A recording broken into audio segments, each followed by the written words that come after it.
Serial जाने अनजाने हम मिले के आने वाले अपकमिंग ट्रैक में जहां पे एक तरफ बुआ जी ने परफेक्ट तरीके से एक बहुत बड़ा षड्यंत्र खेल लिया है।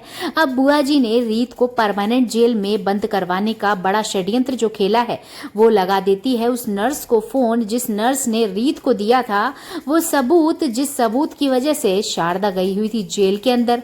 अब उस नर्स बेचारी जो अच्छा चाहती थी रीत का और नीता चावला के आखिरी जो भी बातें थी वो सही बताई थी, लेकिन अब बुआ जी ने उसके सामने रख दिया है अपना घनघोर काला रूप और कह दिया है कि तुम्हारे दो छोटे छोटे बच्चे हैं ना, याद है तुम्हें उनके बारे में? अगर तुम उनकी सलामती चाहती हो तो कृपया करके रीत को जो तुमने वीडियो दिखाई है, जो ऑडियो सुनाई है नीता चावला के आखिरी, अब तुम वो मैं जैसा जैसा बोलूंगी तुम्हें वैसा वैसा करना होगा। पहली बार तो वो नर्स बुरी तरीके से डर जाती है, रिक्वेस्ट करती है शारदा से कि मेरे बच्चों के साथ तुम कुछ मत करना, प्लीज जो तुम बोलोगी मैं वो करूंगी। लेकिन एक अच्छी और भली लड़की के साथ आखिरकार तुम दुश्मनी क्यों निभाना चाहती हो? इस बात पे शारदा उसे झाड़ती और कहती है कि मैं जो बोलूंगी तुम्हें वही करना होगा, नहीं तो अपने बच्चों को याद कर लेना। अब शारदा उसे कहती है कि राघव सूर्यवंशी आएगा तुम्हारे पास, तुम्हें उसको यही बताना है कि रीत ने जान करके झूठी रिकॉर्डिंग बनवाई है ताकि शारदा से उसका बदलाव पूरा हो पाए।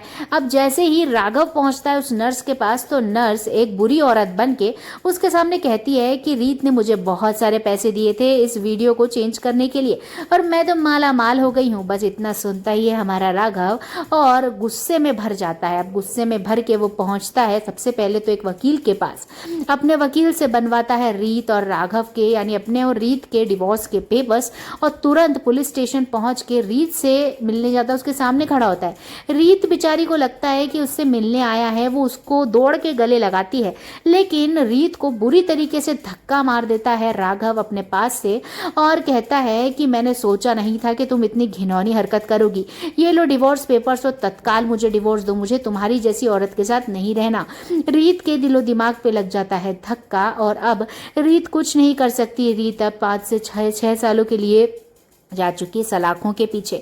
लेकिन दोस्तों अब रीत नई शुरुआत करेगी, आएगी जेल से बाहर अपने बच्चे के साथ, प्रेगनेंसी के साथ, और अब नई शुरुआत करके वो शारदा से बदला लेगी। लेकिन इस बार वो राघव को माफ नहीं करेगी दोस्तों, और करना भी नहीं चाहिए। हम बिल्कुल नहीं चाहते कि राघव जैसा आदमी रीत के साथ रहे, क्योंकि राघव डिजर्व ही नहीं करता रीत को। क्या आप भी यही सोचते हैं? कॉमेंट बॉक्स में अपनी धड़ाधड़ राय भर दीजिए और लाइक भी धड़ाधड़ करिए, क्योंकि आप अगर रीत को सपोर्ट करते हैं तो हमें लाइक्स में तो दिखना ही चाहिए, नहीं तो ऐसा ही लगेगा ना कि आप भी राघव सूर्यवंशी की तरह ही हैं। खैर आने वाला अपकमिंग ट्रैक और दिलचस्प होगा, इसलिए सभी लेटेस्ट खबरों के लिए टेलीविजन जगत को सब्सक्राइब करके जाना ना भूलें।